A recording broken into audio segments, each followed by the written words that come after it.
বিশ্ববিদ্যালয়ের প্রক্টর বলতেছেন যে এটা এনএসআই নাকি তাকে নির্দেশনা দিয়েছে যে এখানে শেখ হাসিনার যে প্রতিকৃতি সেটা দেখতে নাকি বাজে দেখাচ্ছে, সেই জন্য তারা এই দেয়ালটাকে পরিষ্কার করতে চায়, মেট্রোর পিলারটাকে পরিষ্কার করতে চায়। এবং প্রক্টর কারোর সাথে কোনো প্রকার কনসাল্ট না করে এখানে এই গ্রাফিতিগুলোকে মুছার একটা পারমিশন দিয়ে দিয়েছে, যার কারণে গতকালকে রাতে এখানে সিটি কর্পোরেশন থেকে লোকজন এসে তারা কিন্তু এগুলো মুছা শুরু করে দিচ্ছিল। এখন শেষ পর্যন্ত কিন্তু শেখ হাসিনার যে প্রতিকৃতি তার অর্ধেক মুছে ফেলার পর ছাত্ররা বাধা দেয় এবং পরবর্তী এই প্রতিকৃতিটা আঁকা হয়, কিন্তু যা হয়েছে সেটা আসলে কোনোভাবেই মেনে নেওয়ার না। আমরা যখন 3 আগস্ট মিছিলে ছিলাম, আমরা তো অনেক রিস্ক নিয়ে এই জায়গাগুলোতে ছিলাম, আর সাধারণ মানুষ যে ধরনের প্রতিরোধ করেছে, প্রতিবাদ করেছে, তার যে রাগ ক্ষোভ সবকিছু চিহ্ন ছিল কিন্তু এই দেয়ালগুলো। সেখানে যে আজকে প্রক্টর কোন সাহসে এতটা ঠুনকো এতটা সহজে এই গ্রাফিতি দ্বারা মুছে ফেলার কথা চিন্তা করে, এটা তো কোনোভাবে ভবিতব্য না।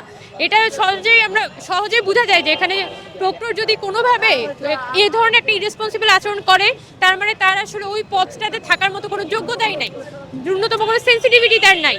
তো আমরা প্রক্টরের কাছে স্পেসিফিক্যালি বলতে চাই যে আপনার যেহেতু কোনো প্রকার আপনি যে পদটাতে বসে আছেন সেইটার যে গুরুত্ব, সেটা যে মর্যাদা, সেটা আপনি যেহেতু রাখতে পারতেছেন না, আপনি সেই নিজের লজ্জা নিয়েই আপনি এখান থেকে পদত্যাগ করা উচিত। যে এই ধরনের একটা গণঅভ্যুত্থানের সিম্বলকে আপনি ওখানে মুছে ফেলতেছেন, এই সাহস, এই ধরনের একটা বেহায়াপনা আমরা আমাদের প্রক্টরের কাছ থেকে দেখলাম যে আপনি এগুলোকে আবার দেশে জাস্টিফাই করতেছেন। এখন যতই সরি বলা হয়, এই পিলারটা তো নষ্ট হয়ে গেছে, এটা তো কিছু বলার নেই।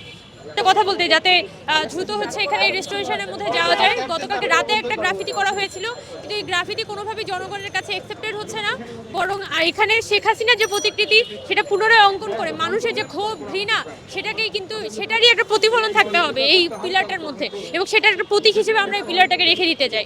এবং সেই জন্য আমরা বারবার আমাদের পক্ষ থেকে বলা হচ্ছে যে আমরা এই যে পিলারটা সেখানে শেখ হাসিনার প্রতিকৃতি যাতে আঁকা হয় এবং সাধারণ মানুষ তাদের ক্ষোভ এখানে জানিয়ে যাবে।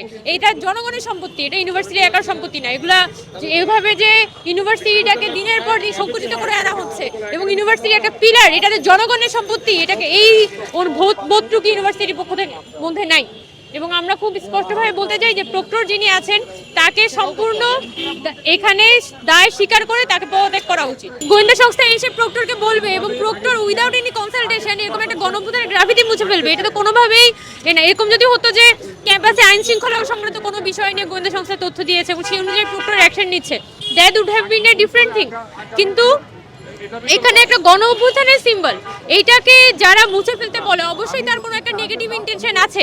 এবং প্রক্টরের তো এই কাজটা করার আগে 1000 কোটি বার ভাবা উচিত ছিল যে তারা কিভাবে করে এই ধরনের একটা সিম্বলকে তারা মুছতে পারে, এবং যার এই ন্যূনতম বোধ শক্তি নাই উনি কিভাবে করে প্রক্টর হয়েছেন সেটা আসলে আমার জানা নেই। আমরা আমাদের ইউনিভার্সিটিকে অবগত করেছি, এখন সরকারের জায়গা থেকে তো এখানে স্টেপ নিতে হবে।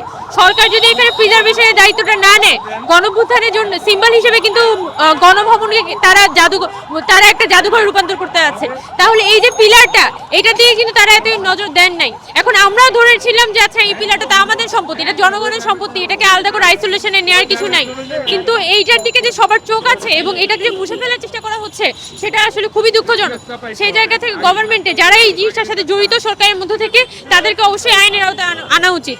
আর এই যে প্রক্টর যিনি এই আইন শৃঙ্খলা বাহিনী বা এনএসআই এর কথা শুনে এই গ্রাফিতি মুছতে গেছেন, তাকে তো অবশ্যই এখানে পদত্যাগ করা উচিত। আর একটা কথা এখানে বলতে চাই যে গত 5 মাসে আপনারা বাংলাদেশের গোয়েন্দা সংস্থাগুলোর যদি অ্যাক্টিভিটি দেখেন, তাদের লিটারালি জিরো অ্যাক্টিভিটি।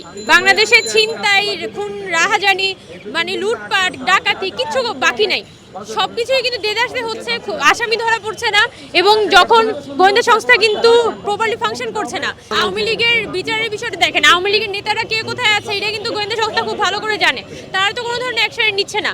এই যে পুরো ফ্যাসিস্টদের দোসরের কারখানা হয়ে আছে এই গোয়েন্দা সংস্থাগুলা, সেটাকে তো আপনার ক্লিয়ার না করতে পারলে এই গভর্নমেন্ট দ্রুত ফল করবে।